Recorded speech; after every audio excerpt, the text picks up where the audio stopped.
Hi friends, మేము ఇక్కడ యాదగిరిగుట్టకు అయితే వచ్చినాము.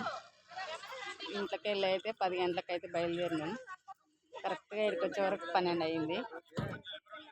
ఇప్పుడు ఈ నైట్ అయితే పైకి అయితే గుట్టకి అయితే ఎక్కలేము.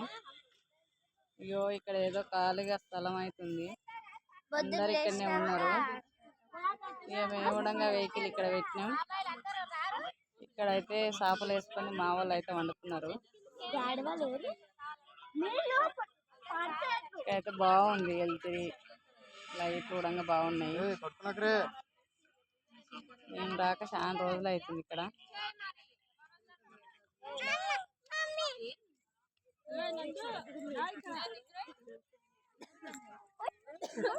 ఇదంతా మా గ్యాంగే.